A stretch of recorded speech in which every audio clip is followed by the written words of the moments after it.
주님의 은혜가 여러분 모두에게 넘치기를 축복합니다. 오늘은 따라합시다. 아내들아, 남편들아, 이 제목으로 말씀 은혜를 나누고자 합니다. 5월 21일이 무슨 날이라 그랬어요? 두 사람이 하나가 된다 그래서 부부의 날로 정했습니다. 정부에서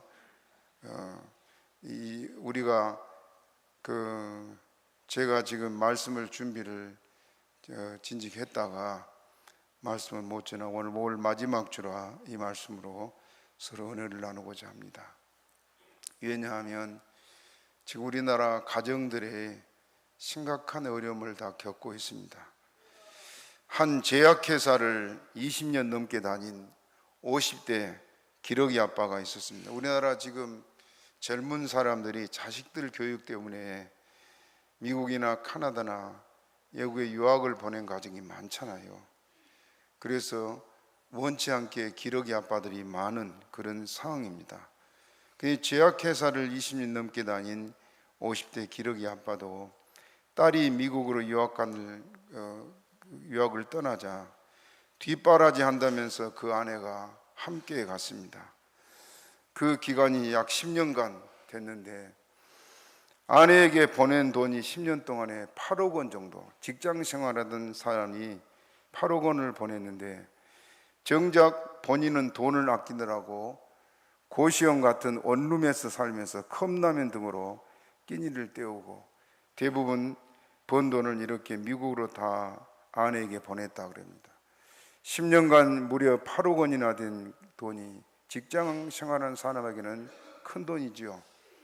한 번은 우연히 아내의 SNS를 보니까 미국에서 화려한 파티를 하고 또 골프 레슨을 받고 그런 호화로운 생활을 하는 것이 SNS에 있는 겁니다. 그걸 보고 남편이 얼마나 마음이 상했겠습니까? 그러나 딸을 교육 때문에 참고 견디다가 딸이 미국 대학에 입학을 하게 되자 아내에게 연락했습니다. 한국으로 돌아오라고. 아내의 대답이 뭐냐? 생각해보고 계속 저 오라고 전화하면 생각해 볼게. 그 말만 되풀이 했다 그래요. 그래서 나중에 이 기러기 아빠가 내가 그럼 사표를 내고 미국으로 가겠다. 그러니까 갑자기 아내가 화를 벌컥 내면서 퇴직할 때까지 한국에서 돈 벌어 소리를 듣는 겁니다. 가만 생각해 보니까 이거 자기는 돈 버는 기계로밖에 생각하지 않는다 생각이 들어서 부인하고 오랫동안 고민하다가 이혼을 결심했다고 합니다. 그래 법조계에 그걸 문의를 하니까 10년간 보낸 돈 8억 원 돌려받을 수 없고 재산 분할할 때는 기러기 아빠에게 유리한데 아내가 별다른 소득이 없이 남편 돈으로 집도 사고 또 귀국도 거부하고 남편이 미국에 가는 것마저도 막고 돈만 보내라고 한 것은 법적으로 악의의 유기라는 그 법이 조항이 있나 봐요. 거기에 해당되기 때문에 오히려 위자료를 청구할 수 있다 하는 그런 답을 변호사에게 받았다고 합니다. 지금 우리나라의 젊은이들의 이혼율이 너무 높고 나라가 지금 걱정해야 될 만큼 청년들 결혼도 많지 않고 자녀도 낳지 않고 이혼은 높고 지금 그런 상황이에요. 이럴 때 나라를 언제나 걱정하고 나라를 지킨 사람들이 누구냐? 교회요 성도들이 돼야 됩니다. 그래서 우리가 하나님 앞에서 어떻게 살아야 될까를 생각해 보고 이 시간 우리가 가정에 생활하는 부부들이 말씀의 은혜를 받으시기를 바랍니다. 먼저 고린도전서 7장 5절 같이 읽어보겠습니다. 시작. 서로 분방하지 말라. 다만 기도할 틈을 얻기 위하여 협의상 얼마 동안 하되 다시 합하라. 이는 너희의 절제 못함을 인하여 사단으로 너희를 시험하지 못하게 하려 합니다. 자녀 교육도 좋지만은 부부가 떨어진 가정 대부분 온전하지 못하더라고요. 미국으로 자녀들 특히 유학을 많이 가는데 다 생활이 그래도 뒷받침 되니까 가는 사람들 아니에요. 그런데 그걸 핑계로 결국은 이혼까지 가는 가정이 적지 않게 많습니다. 성경대로 살지 않은 결과입니다. 여기 뭐라고 말하냐 따라합시다. 서로 분방하지 말라. 부부는 어떤 일이 있어도 서로 분방하지 말라. 분방하는 것은 기도할 틈을 얻기 위해서 합의상 며칠 동안 몇 주 동안 그는 떨어져 있어도 분방하지 말라. 왜 그러냐? 서로 부부가 오래 떨어져 있으면 뭐가 틈을 탄다고요? 마귀 사단이 틈을 타기 때문에 사단으로 틈을 타지 못하기 위해서 분방하지 말라.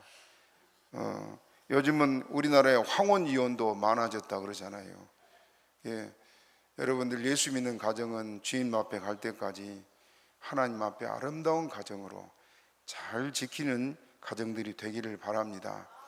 그렇게 하기 위해서 성경의 오늘 본문에는 아내들에게 또 남편들에게 권하는 말씀이 있습니다.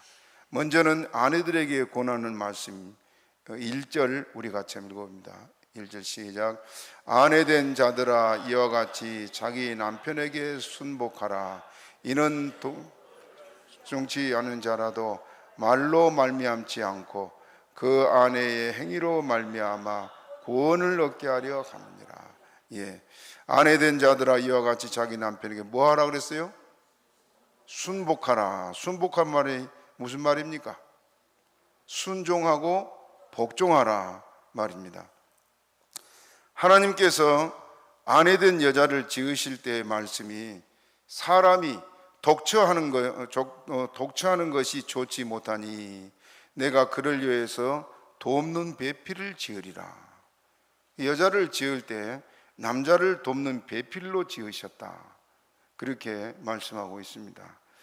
그 말씀과 같이 여성들을 보게 되면 지금까지 하나님이 남자를 돕는 배필로 지으신 것 같이 각 가정들을 돌아보게 되면 아내들은 누가 가르치지 않아도 당연한 줄 알고 남편을 돕고 남편을 위해 살아왔습니다. 아내들의 헌신과 희생이 너무 크지요. 그래서 가정인들이 다 서왔습니다. 그런데 아내된 자들아 자기 남편에게 순복하라. 이 말의 뜻을 우리가 잘 알아야 됩니다.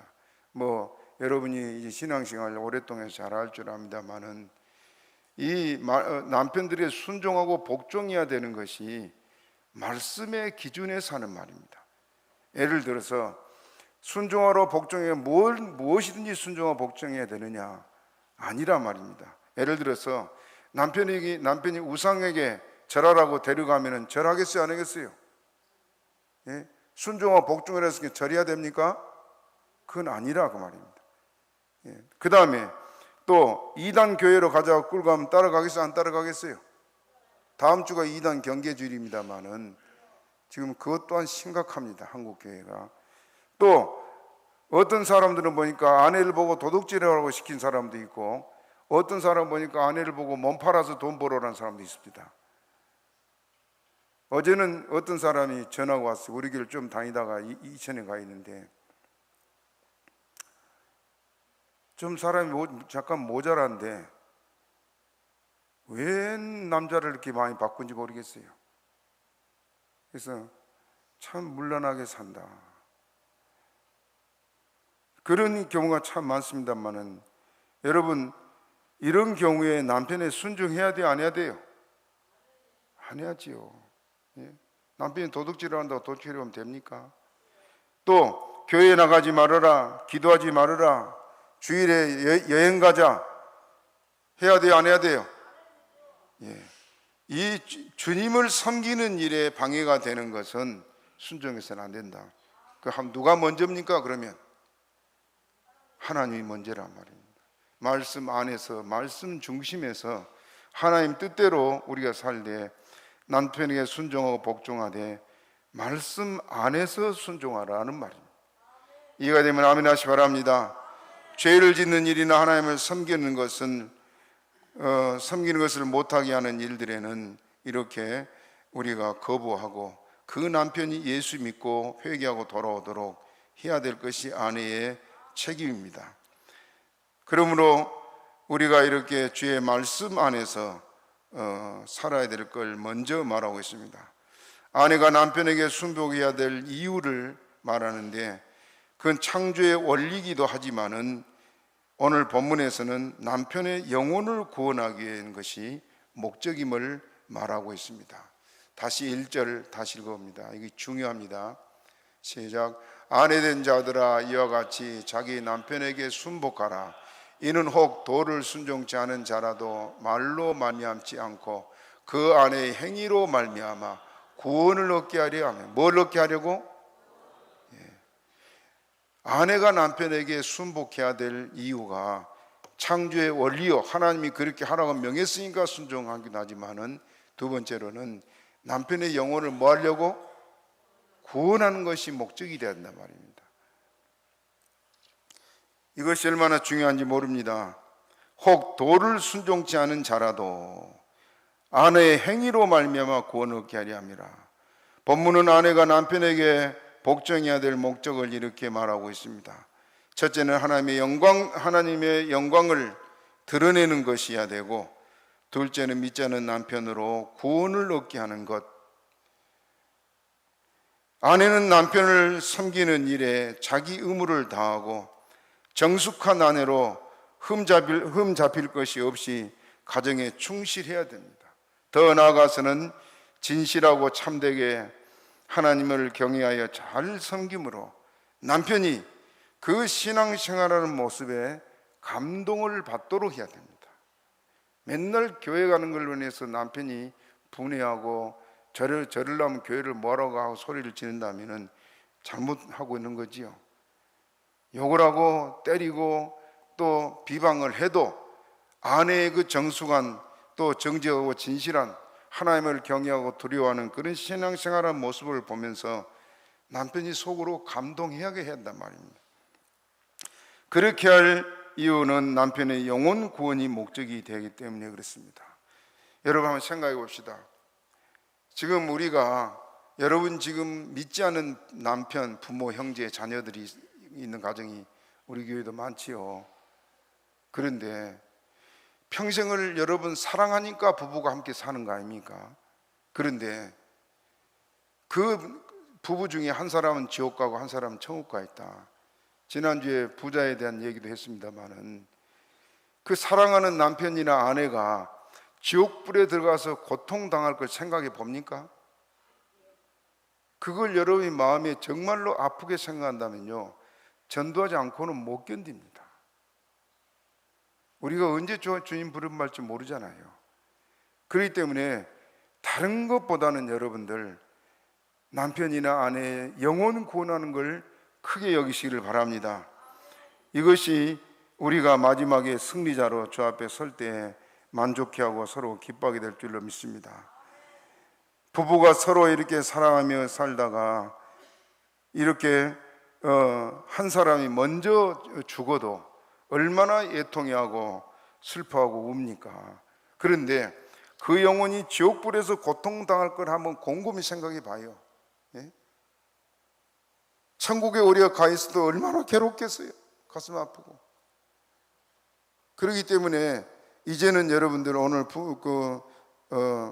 남편과 아내들에 관한 말씀을 하지만은 이제는 남편과 아내 또 가정 식구 구원에 대해서 깊이 고민하고 하나님 앞에 오늘 주님 말씀대로 자기의 의무를 다해서 사람들로 감동하게 하시고 그들의 영혼을 다 구원할 수 있는 가정들이 되기를 축복합니다.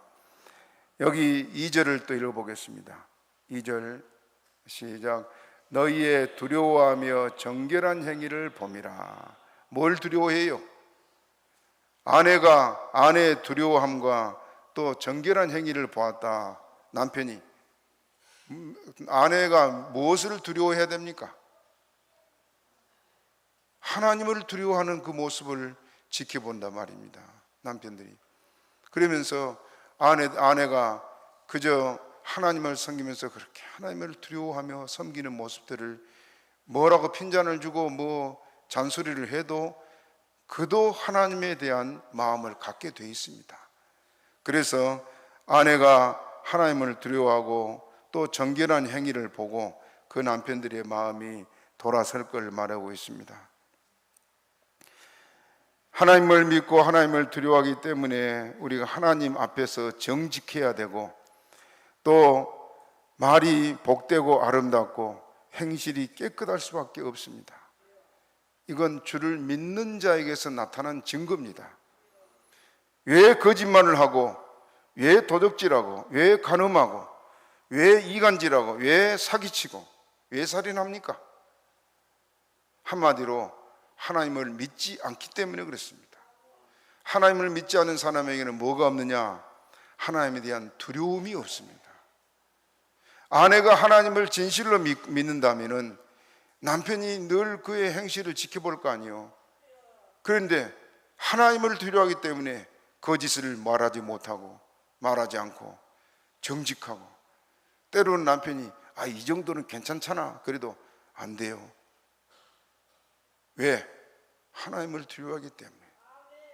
그런 믿음의 모습들을 남편들이 지켜보면서 아내에 대한 좋은 마음을 가질 수밖에 없고, 또 하나님 앞에 고개를 숙일 수밖에 없습니다. 그냥 외모로 꾸미는 것으로 남편을 끌려가지 말고, 그 우리의 행실로 인해서 남편들을 돌이킬 수 있는 사람이 될 걸 말하고 있습니다. 하나님을 믿는 아내가 하나님을 두려워해서 이렇게 정결하게 사는 행위는 남편들로 하여금 하나님을 찾도록 하십니다. 고린도전서 7장 13절 14절 읽어봅니다. 16절 시작. 어떤 여자에게 믿지 아니하는 남편이 있어 아내와 함께 살기를 좋아하거든 그 남편을 버리지 말라. 믿지 아니하는 남편이 아내로 인하여 거룩하게 되고 믿지 아니하는 아내가 남편으로 인하여 거룩하게 되나니 그렇지 아니하면 너희 자녀도 깨끗이 못하니라. 그러나 이제 거룩하니, 아내나 남편이 서로 헤어지지 말아야 될 이유를 말합니다. 그로 인해서 하나님을 찾아 믿고 거룩하게 되기 때문이다. 16절에는 아내된 자여 내가 남편을 구원할는지 어찌 알 수 있으며, 읽어보면 시작. 아내된 자여 내가 남편을 구원할는지 어찌 알 수 있으며, 남편된 자여 내가 내 아내를 구원할는지 어찌 알 수 있으며. 무엇을 목적으로 두고 있습니까? 구원이요, 구원. 땅에서는 살아가면서 여러 가지 고생도 할 수 있고 여러분 어려움도 많이 겪을 수 있습니다. 그러나 마지막 중요한 것은 남편이고 아내고 어디 가야 돼요? 천국 가야지요. 그래서 더구나 순복하고 하나님을 두려움으로 잘 살아서 그 행위로 본을 보일 수 있는 그런 가정들이 되기를 바랍니다. 예수 믿는 사람은 분명히 불신자와 달라야 됩니다. 그 행실이 깨끗하고 정직하고, 어디를 가든지 저 사람은 예수 믿는 사람 인정받을 수 있어야 되지 않겠습니까? 교회에서는 분명히 신자인데 밖에 나가면 그 행실이 엉뚱하다면 누구를 전도해 내겠습니까? 그러니 여러분들, 우리가 하나님 앞에서 또 가족 앞에서 정직하고 진실하게 그리스도인답게 살면서 예수 믿는 본을 보일 수 있는 가정들이 되기를 축복합니다. 3절 또 읽어봅니다. 3절 시작. 너희 단장은 머리를 꾸미고 금을 차고 아름다운 옷을 입는 외모로 하지 말고, 외모로 단장해서 남편의 마음을 살려고 하지 말고. 전에 제 누나 친구 남편이 그 박정희 대통령 시절에 청와대 경호원이 있었어요. 인물도 참 잘나기도 하고 그런 분인데 여러 번 만날 일이 있어 만났습니다. 근데 그 부인이 교회 집사님이신데 그때는 여러분 청와대 경호원 같으면 굉장히 또 힘도 있고 했잖아요. 그러니까 얼마나 외모에 신경 쓰는지, 그래서 저렇게까지 해야 되나 어린 마음이 그런 생각이 들던데요. 아무튼 남편의 마음을 빼앗기지 않으려고 애쓰는 모습을 봤습니다. 그런데 오늘 본문에서 뭘 말하느냐? 외모로 하지 말라. 4절 읽어봅니다. 4절 시작.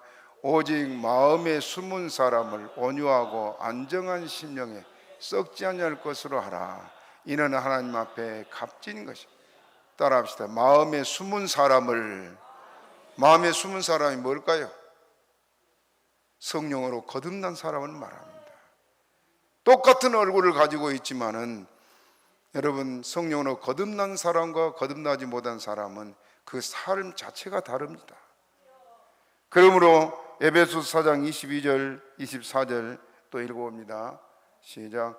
너희는 유혹의 욕심을 따라 썩어져가는 구습을 쫓는 옛사람을 벗어. 뭘 벗어버리고? 옛사람. 그 다음에 하나님을 따라 의와 진리의 거룩함으로 지으심을 새 사람을. 무슨 사람? 새 사람. 어떻게 새 사람을 입느냐? 갈라디아서 5장 16절 또 25절 읽어봅니다. 시작. 내가 이르노니 너희는 성령을 쫓아 행하라. 그리하면 육체의 욕심을 이루지 아니하리라. 만일 우리가 성령으로 살면 또한 성령으로 뭘로 행하라고요? 성령을 따라 사는 사람. 그 사람과 육체의 욕심을 따라 사는 사람은 분명히 삶 자체가 다르잖아요. 그러므로 마음에 숨은 사람으로 남편의 마음, 아내의 마음을 감동할 수 있는 그런 사람이 되라고 말하고 있습니다. 그러기 위해서는 여러분, 우리가 늘 성령 충만해야 안 되겠습니까? 늘 기도하고 성경 읽고, 어느 집에 신방을 가니까 성경을 펴놓고 성경을 읽고 있더라고요. 웬만하면 성경 덮어놓고 뭐 주일날에는 가져온 사람들이 많은데, 그 일하는 그 가게에서 손님이 오는 틈을 다 성경 읽는 걸 보고 얼마나 고마운지 몰라요. 기도하고 성경 읽는 사람은요 변하지 않습니다. 그러므로 하나님 앞에 우리가 이렇게 새 사람, 마음에 숨은 사람, 성령의 사람이 되시기를 축복합니다. 전에 하나님께 소망을 두었던 거룩한 부녀들도 이렇게 살았다 그랬습니다. 그게 누구냐? 사라를 대표적으로 말하고 있는데 5절 6절 또 읽어보겠습니다. 5절 6절 시작. 전에 하나님께 소망을 두었던 거룩한 부녀들도 이와 같이 자기 남편에게 순복함으로 자기를 단정하였나니 사라가 아브라함을 주라 칭하여 복종한 것 같이 너희가 선을 행하고 아무 두려운 일에도 놀라지 아니하므로 그의 딸이 되었느니라. 한 예로 봅시다. 여러분, 그 사라가 아브라함을 보고 남편인데 나의 주인, 나의 주, 그렇게 말을 하고 있습니다. 자기는 종이란 말이죠. 사랑의 종이요. 그런데 봅시다. 사라가 어떻게 했는가? 지나가는 나그네 세 사람이 지금 상수리 나무 아래 더위를 피해가지고 그늘 아래 지금 그 쉬고 있는 걸 아브라함이 보고는 그들 보고 잠깐 계시라고, 여기 지나가시네 잠깐 계시면 먹을 것을 갖다 드리면 좀 쉬다 가시라고. 그러고 집에 뛰어들어가지고 사라를 보고 막 급하게 사라를 보고 빨리 떡 만들으라고 그렇게 말해요. 자, 한번 봅시다. 창세기 18장 6절 읽어봅시다. 18장 6절 시작. 아브라함이 급히 장막에 들어가 사라에게 이르되 속히 고운 가루 세 쌀을 가져다가 반죽하여 떡을 만들라. 어떻게 만들라고요? 속히 만들어. 그냥 만들려고 해도 여자들이 음식하라면 제일 싫어하지요. 사모님이 음식을 잘하고 대접을 잘하는데 아마 제가 이렇게 했다면 사모님은 어떤 반응을 보였을까 생각을 해봤습니다. 사라는 군말 한마디 안 하고 가서 음식을 정성들여 준비를 해요. 여러분 어떨 것 같습니까? 남편이 손님 데려와가지고 음식하라고 막 급하게 서두르면은 그저 기쁘게 순종할 사람 손 한번 들어봐요. 한 사람도 없어요. 뭐라 구싱구싱하고 전환하고 데려오지, 그러지 않겠어요? 사라는 안 그랬습니다. 믿음의 본을 보인 사라. 지금 여기 뭐라 그래요? 급히 장막에 들어가 사라에게 이르되 속히 고운 가루 세사를 가져다가 떡을 만들라. 속해라 속해라. 아이, 남도 아니고 지나가는 나그네 아니요. 그런데도 말 않고 순종을 했어요. 이렇게 순복했다. 이게 믿는 사람의 아름다운 본이요 모습입니다.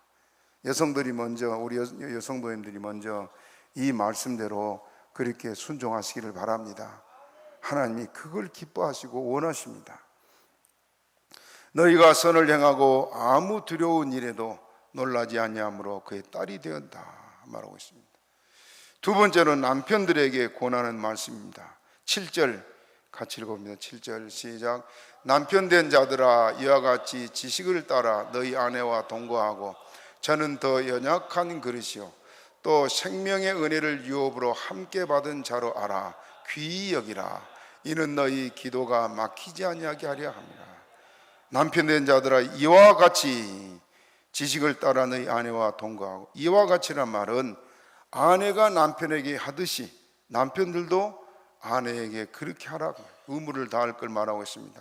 지식을 따라 무슨 말입니까? 하나님의 말씀을 따라 여호와를 경외하는 말씀으로 그렇게 아내를 사랑할 걸 말하고 있습니다. 남편들은 아내를 이렇게 성경이 가르친 대로 아내에게 해야 될 의무가 있습니다. 에베소서 5장 25절 읽어봅시다. 시작. 남편들아 아내 사랑하기를 그리스도께서 교회를 사랑하시고 위하여 자신을 주신 같이 하라. 남편들에게 하는 말씀이요, 아내 사랑하기를 그리스도께서 누구를 사랑한 같이? 교회를 얼만큼 사랑했습니까? 목숨 버려 여러분 십자가에 죽기까지 사랑했잖아요. 남편이라면 아내를 위해서 이렇게 희생할 수 있어야 됩니다. 아내가 물에 빠졌다, 자기도 빠져 죽을 거 봐서 내버려둬야 돼요? 건지러 들어가야 돼요? 예? 내가 죽더라도 아내는 살려야지. 그게 무슨 힘입니까? 사랑이며, 만약에 못 본친다면 사랑하지 않는다는 증거 아닙니까? 지금 우리 사회가 너무 사랑에 메말라가고 있습니다. 그런데 성경은 이렇게 예수님이 교회를 사랑해서 자신을 주신 같이 남편이 해야 될 의무를 말하고 있습니다. 에베소 5장 28절 한 번 더 읽습니다. 시작. 이와 같이 남편들도 자기 아내 사랑하기를 제 몸같이 할지니 자기 아내를 사랑하는 자는 자기를 사랑하는 것이다. 아내 사랑은 결국 누구 사랑이요? 자기를 사랑하는 거예요. 결국 자기한테 다 돌아와요. 그렇죠? 예. 우리 동영상을 한번 보겠습니다. 동영상이 뭐냐 하면, 여러분 최무룡 씨, 영화배우 최무룡 씨 아들이 최 뭐예요? 예? 최민수. 예. 이 사람이 예수를 잘 믿는 그 그리스도인이더라고요. 이 사람이 자기 부인하고 사는 것을 동영상을 잠깐 봤습니다. 내가 하고 싶은 거 있어서 보는데 두 가지를 보겠습니다. 첫째는 그가 예수 믿는다는 증거고, 둘째는 그 아내가 남편을 얘기한 것 먼저 보겠습니다. 들어주세요.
예, 그것까지 봅시다. 지금 그 아내가 눈물을 흘리면서 함께 죽었으면 좋겠다. 남편에 대해서 감동을 늘 하며 살잖아요.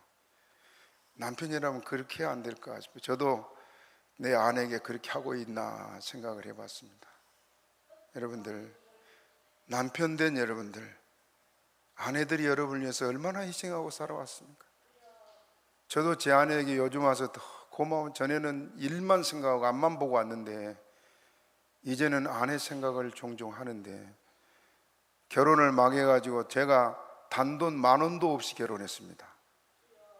그런데 처남이 방 얻어주고 처남이 가게를 못가게를 내주고 저 신학교 보낸다고, 자기도 가진 거 없고 동생 도움을 받고 그걸 하다 보니까 얼마나 신경을 쓰고, 지금도 그 눈빛이 그냥 피쩍 말아가지고 막 신경을 쓰고 뛰어다니고, 그런 모습들이 생각이 나면서 남편 아니면 그런 희생을 왜 합니까? 지금 여기 남편 된 여러분들, 지난날을 한번 가만 돌아봐요. 여러분 아내들이 얼마나 여러분을 위해서 희생하고 수고했는지. 그저 많은 세월이 지나가니까 당연한 줄 알고 살아왔을 수도 있겠지만은 아내들의 희생 너무 컸습니다. 그걸 서로 기억하시기를 바랍니다. 아내들도 남편의 수고한 것을 잊지 마시고, 이제는 여러분들, 지금 최민수나 이 사람 예수 믿는 사람인지를 몰랐어요. 그런데 보면서 그렇게 찬송도 잘하고 아내가 그렇게 눈물 흘려 감동하도록 한 걸 보고 참 좋은 남편으로 살아가고 있구나. 그 아버지 최무룡 씨가 그 고등학교 때 찾아와서는 너는 나처럼 살지 말아라, 그렇게 부탁하러 갔대요. 참 예수를 안 믿었다면 그도 아마 음란한 생활도 하고 잘못된 길 가지 않았을까 싶지만은 그 마음에 성령이 있어서 그리 된 줄로 저는 믿습니다. 예수를 믿는 여러분들 가정이, 남편은 아내가 감동하도록, 또 아내는 남편이 감동하도록 서로 사랑하며 살기를 바랍니다. 또 생명의 은혜를 유업으로 함께 받은 자다, 7절에 말하고 있습니다. 생명의 유업이 뭡니까? 천국에서 영원히 함께 살 사람들 아니에요? 평생 원수같이 싸우다가 천국 가서 만나면 좋겠어요, 안 좋겠어요? 네? 절은 철전지 원수. 여러분 물어봅시다. 지금 살고 있는 남편이나 아내하고 다시 태어난다면 살 사람 손 들어봐요. 그래, 몇 사람 드네요. 고맙습니다. 대부분 안 산다 그래. 어떻게 살아왔는데 그렇습니까? 서로 감동이 돼. 지금 그 최민수 부인처럼 같이 같은 날 죽었으면 좋겠다. 좀 그런 가정이 돼야 안 되겠습니까? 예수를 믿는 가정이라면 그렇게 돼야지요. 지금까지 이렇게 못 살아왔다면 이제라도 뒤를 돌아보고 고생한 남편, 고생한 아내 생각해 가면서 사랑하시기 바랍니다. 왜? 다시 따라합시다. 생명의 은혜를 유업으로 함께 받을 자로 알아. 귀히 여기라. 생명의 유업이 뭐예요? 천국이에요, 천국. 천국의 유업을 함께 받아서 천국에서 함께 살 사람이 남편이요, 아내 아니요. 천국에서도 저 인간 보기 싫어하고 돌아선다면 천국 가겠습니까? 거기 가서도 서로 사랑할 수 있어야죠. 그런 가정들이 되기를 축복합니다. 고린도전서 7장 10절 11절도 읽어봅니다. 시작. 혼인한 자들에게 내가 명하노니 명하는 자는 내가 아니요 주시라. 여자는 남편에게서 갈리지 말고 만일 갈릴지라도 그냥 지내든지 다시 그 남편과 화합하든지 하라. 남편도 아내를 버리지 말라. 하나의 명령입니다. 말씀대로 순종하며 살기를 바랍니다. 좋은 글이 있어서 제가 좀 읽겠습니다. 여보, 오늘 백화점에서 옷을 하나 봐둔 게 있는데 너무 마음에 드는 거 있지? 남편이 직장에 돌아오니까 아내가 남편의 눈치를 살피면서 한 말이요. 너무 마음에 드는 거 있지? 저녁상을 물리고 설거지를 하는 아내는 느닷없이 옷 이야기를 꺼냈다. 아내가 정말 괜찮더라. 세일이 내일까지인데. 이렇게 말끝을 흐리는 아내의 목소리는 아쉬움이 짙게 배어 있었다.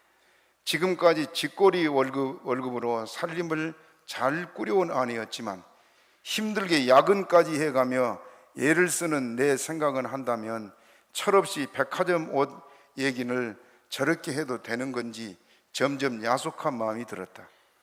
설거지를 끝내고 TV 앞에 앉아서도 아내가 남편에게 한 말입니다. 조금 비싸기는 하지만 정말 잘 어울릴 것 같은데 안 되겠지? 그 말 듣고 남편이 이 여자가 정말 지금 우리가 백화점 옷 사 입을 때야! 소리를 졌습니다. 계속되는 옷 타령에 나는 결국 버럭 소리를 지르고 말았다. 흠칫 놀란 아내는 대꾸도 없이 조용히 입을 다물었다. 잠시 동안 침묵이 흘렀고 조금 민망해진 나는 더 이상 TV 앞에 앉아있기가 불편해 방으로 들어와 버렸다.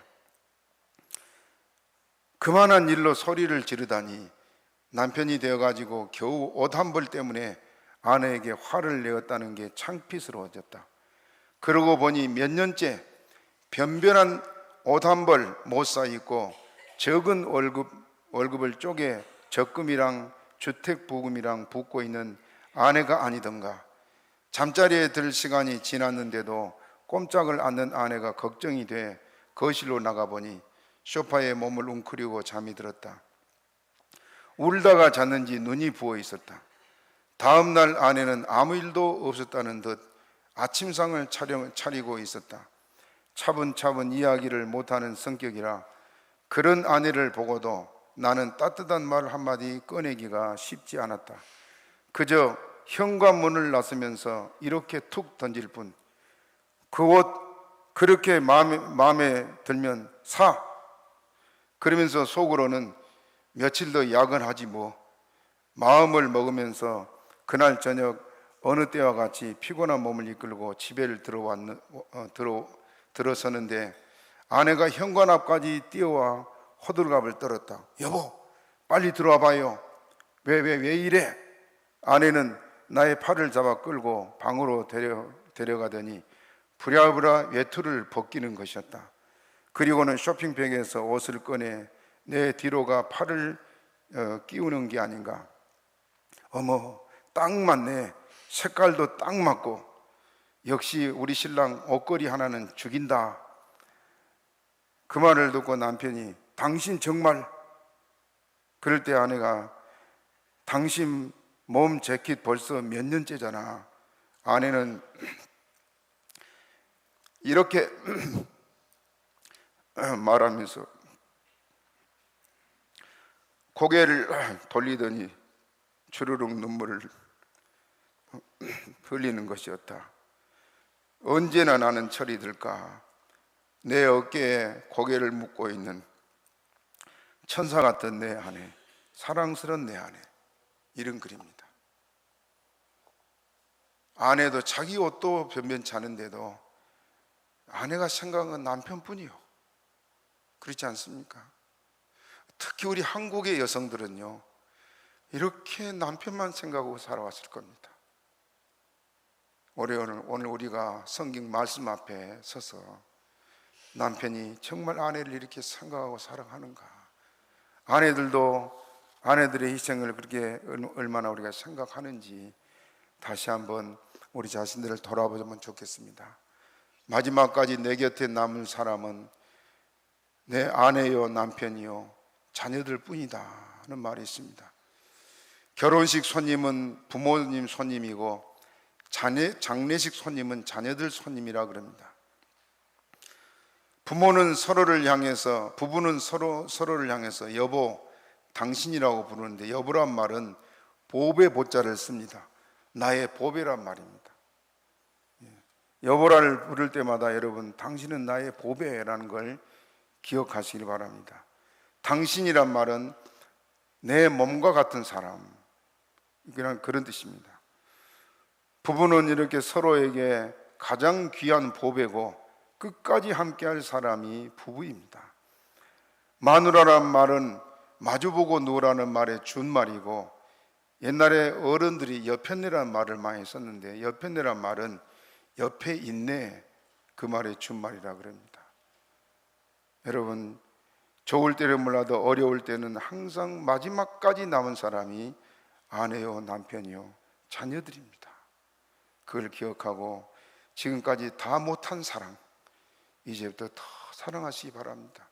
이방인들 앞에 정말 저 예수 믿는 사람들 가정은 달라, 그런 말을 들을 수 있을 만큼 더 사랑함으로 여러분으로 해서 가정이 살고 이후까지 주께 돌아오는 그런 역사의 길을 주님의 이름으로 축복합니다. 말씀 생각으로 주여 주여 세 번 하고 큰 소리 기도합니다.